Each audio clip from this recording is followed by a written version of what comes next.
Boy, have I got a juicy one for you guys today. So I wanted to share a little something that is actually initially brought up by Brian over at Tech Yes City. It's a concept that I've honestly never heard of before. I might have, but it might have been called something slightly different. It's apparently a pretty popular tactic in certain parts of the world, including nowadays the US and Europe. We're talking about rent to own. And in the context of PC parts, I think it's a terrible idea for the average consumer. Stay with me.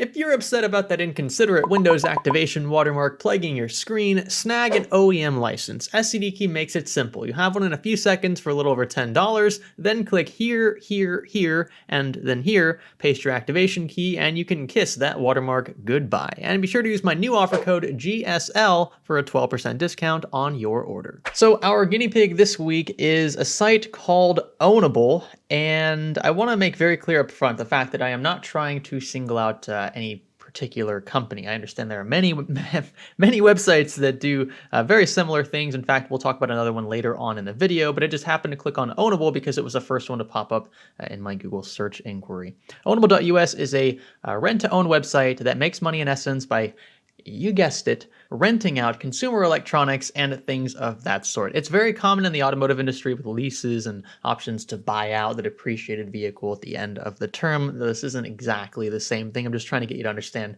how it works in essence. And I think the model makes sense for larger purchases, especially, right? If you want something new, but you can't afford the cost upfront, or maybe the monthly payments to finance, then the rent-to-own strategy might seem appealing. But there are heated debates around this model, with some advocacy groups actually pushing to have this labeled as a credit transaction, basically a loan, even though on paper it's not a loan. So, yeah. There's a lot to talk about here, but just one thing up front I want to say. At one point, the US government even considered this a predatory practice, and we're going to talk about why it might seem predatory later on in the video. I mean, think about it in the context of this graphics card here, right? EVGA, GeForce RTX 2080 Ti XC Ultra Gaming 11 gig, probably one of the best air-cooled RTX 2080 Ti's you can buy right now, right? One of the best graphics cards on the market, frankly. And these typically MSRP for a little over $1,000, sometimes upwards of $1,300, $1,400 at the most. But if you want to stretch this to $90.71 per week over 6 months, which is how Ownable sets up their terms, you'll end up paying nearly twice the MSRP for the product at the end of the term. And I may end up infrequently using credit terminology in this video. Full disclosure, I personally think this is taking on a form of credit. Even though it is not called that on paper, the similarities are just too, I don't know, they're too strong to ignore. And we're going to talk about that later as well. But if I use credit terminology, just bear with me. It's more or less for lack of a better word in those instances. But ignoring the mechanics and technicalities, what you end up doing here is essentially paying twice what you should for a product that you could arguably just pay off over time with a credit card, even if you don't want to pay off your credit monthly, right? Which is what I recommend, because that way you don't owe any interest to the credit agency. You could do that, take on credit and pay interest to your credit card company and pay significantly less than you would over the course of 6 months to do it through Ownable. I'm going to show you that right now. So this is a credit interest calculator. There are other ways to do this, other sites that frankly do this a bit better, but this is pretty easy to demonstrate for you guys. Obviously, credit cards have minimum monthly payments. We're going to assume that you make payments that are greater than that minimum monthly payment, so you're not going to have to pay it off over the course of like 150 months or something bizarre, which is how credit cards make tons of money. That aside, if you're smart with your money and you use your credit card wisely, then you could end up paying significantly less than a site like Ownable would end up charging you after the 6-month term. So let's enter your current credit card balance. Let's say you only buy the graphics card on that credit card for that month. That's $1,300 or thereabouts. Let's give you a pretty high APR, 25%, most are around 17 to 20%, but whatever, 25% for the sake of argument. And then you can either enter your average monthly payment or over what time period you would want to pay off said product or pay off said whatever your balance is, right? So let's say 6 months, because that's typically the term on Ownable. So after 6 months, you can see it's already calculated here, you will end up paying $87 in interest to pay off the debt. That's it. So if you don't want to pay the $1,300 up front, but you still want to finance, quote unquote, with a credit card, which I don't typically recommend, but if you want to look at it this way, it would be way safer and smarter financially to play to play it this way with a credit card than it would be to go through a site like Ownable or RentACenter, which we'll talk about in a second. So $87, or what was the other one? It was like twice the MSRP, so $87 or $1,200. Which would you choose? And let's be honest. So that is essentially why I have titled this video the way I have. It of course assumes though that you can get a hold of a credit card, and that's not a luxury everyone can afford. But on the surface anyway, renting like this may seem like a great way to eventually own a product. That's what the business model is called, right? Rent to own, which again is just something that is so bizarre to me. I cannot believe this is even a thing. But by doing so on a site like this, you'll have to pay hundreds and hundreds of dollars more than MSRP. In fact, I want to show you guys some other things you can buy on here. So if you want to buy a PS4 Pro, that is obtainable. I probably should have typed in PlayStation 4. Let's do that. PlayStation 4. And you can see you can own what is this? PlayStation 4 Pro for $29.03 a week. Total cost after the 6-month term, $754.65. Also, remember to factor in depreciation. These consoles typically are good for a few years, but especially if you buy one now, we're going to see the new PS, whatever it's going to be called, the next PlayStation console come out at some point in the next year or two, I'm assuming. And this is going to depreciate once that new console comes out, as all older consoles do.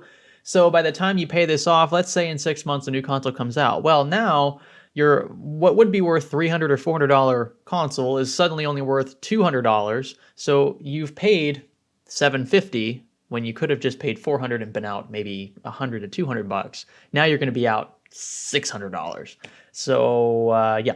Another reason why you really don't want to stretch these payments out. That's how phone companies and companies that I guess allow you to finance the purchase of a phone over time kind of get you, because you're not only paying more than the phone is worth at that moment, but then when you finally do own the phone, it's suddenly not worth what you actually paid for it. Cars do that all the time.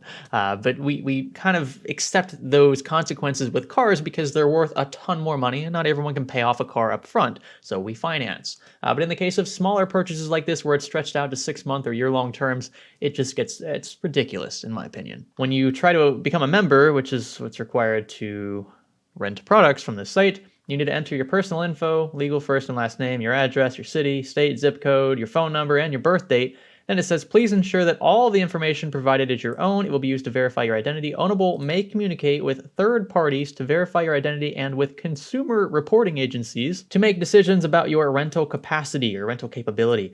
But no established credit history is necessary. That's the loophole right there. They're not looking at your credit history to kind of reaffirm your validity as a good quote-unquote renter instead of someone who would take on debt. Ownable's minimum lease requirements include, but are not limited to, a verified source of income, residence, and a bank account. It does sound an awful lot like a credit app, even though very clearly and explicitly they say that they are not going to run a credit history or credit check, which is important. That's literally the key distinction in my eyes between rent-to-own and straight-up financing.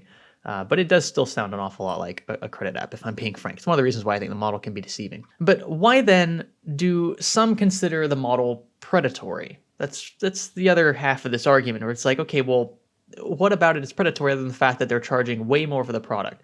That actually is not the predatory aspect of this whole argument. It's not the fact that Ownable is charging $2,400 for a $1,200 graphics card. It's not the fact that Ownable is charging $800 for a $300 or $400 console. It's also not the fact that a site like RentACenter charges $4,000 or $3,000 for a smartphone when the smartphone is only worth around, at best, $1,000. It has nothing to do with how much money you're paying. If that was the case, then every bank on planet Earth would be predatory. That's not the case. In fact, I want to talk about RentACenter just for a second. I kind of pick on them because their strategy is a bit more far-fetched, although to some people this still might look perfectly fine. I would say most of those people are probably financially illiterate or see no other choice but to do it this way, especially if you are renting a house and you want to fill it up with furniture. This, I guess, would be an alternative to just going into credit card debt. But total number of payments for this Galaxy Note 10, let's say $40 per week, 78 payments in total, same as cash price, $1,800. Well, actually $1,900. That's still twice what the phone is worth. or stretch it out to 78 payments for a total of $3,119.22. That's pretty extreme. But I didn't pick on RentACenter to begin with because they don't have, I didn't see any PC parts, individual components like graphics cards. They sell full-on computers, as you can see here, but they don't have like graphics cards and things like that. So I didn't really appeal to you guys as directly, but it is still present elsewhere. I wanted to show you other examples. RentACenter is a big one. They're actually like physical retailers, physical like shopping plazas with RentACenters in them, or just standalone buildings. And yeah, that's how they make money. But instead, these models may be considered predatory thanks to who they target, or may seem the most appealing to. Recall the credit comparison I made earlier, right? It assumes that you have open lines of credit, a luxury not all can obtain. If you don't have a credit card, you can't do it the way that we described it. If you have a history of bankruptcy, foreclosures, or no credit at all, it can be difficult to be approved by Capital One, Amex, Chase, Visa, and others. They rely on past debt obligations. They need to see some degree of reliability, at least, though that's typically where it stops. Credit card companies bank on your failure to pay on time, and interest rates can really stack up your payments over time if you only make the minimum payment, which may seem great on paper until you realize how long you'll be in debt and how much you'll pay in interest. But if you've applied over and over for credit cards and end up getting turned down over and over, or maybe just don't have the funds to pay the full price for whatever, a piece of furniture or a graphics card, what have you, then rent-to-own may honestly be your only option. And that's where the optics really aren't the best for these kinds of business models. Those with credit cards, self-control to an extent, and strict schedules can play their cards right and finance expensive products for small degrees of interest on those credit cards, right? Again, maybe $100 or so for a graphics card that costs over $1,000. And if you really need a 2080 Ti, kind of makes sense. Otherwise, I don't recommend taking on any credit card debt at all. But those who don't have credit cards likely see really no need for them, since they have plenty of cash on hand or via debit cards, right? Or they simply just cannot obtain one due to their financial situations. And this is where many argue that rent-to-own sites can become predatory. You see, it may seem like they're enticing people who, by all means, can't afford said product into renting it, because that magically makes it so much different. Just look at it plainly, right? You're making payments to eventually own a product. It literally says it here. Pay it off, you build every 2 weeks, and then it's yours forever, right? It's not financing, because that's not what the paper says, though. It's just renting, right? No credit approval needed. But we're going to go through your bank records. We're going to confirm where you live to ensure we sap significantly more than MSRP from you. Because you can bet sites like Ownable send accounts to collection agencies when payments are made. That, or they'll show up in person and repossess your rented items since they know where you live. It sounds awfully familiar though, right? It sounds like a foreclosure. How about that? Like when a bank repossesses your house for failure to pay a mortgage. I know there are distinct differences here. It's not necessarily apples to apples, but many of the motions are still the same. While you're renting, you don't own the product. And while you're taking on a mortgage, you don't own your house. But because one is called something else on paper, it isn't legally referred to as financing, and thus doesn't require a credit app for approval, which is their way of getting around the caveat requiring a decent degree of financial literacy to obtain said product through credit, whether it be a house, a car, a PS4 Pro, or a graphics card. So look, I don't expect all of you to agree with me when it comes to the whole predatory aspect of the business model. It's just an opinion, to be frank. But I do believe we can all agree with the fact that paying more than double a product's MSRP to eventually own it is outrageous at best, especially when that term is only 6 months. But still, people do it.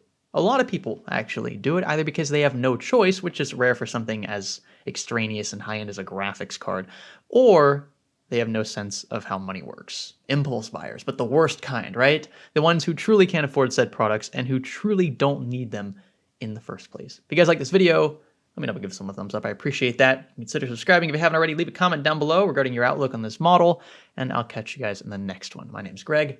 Thanks for learning with me.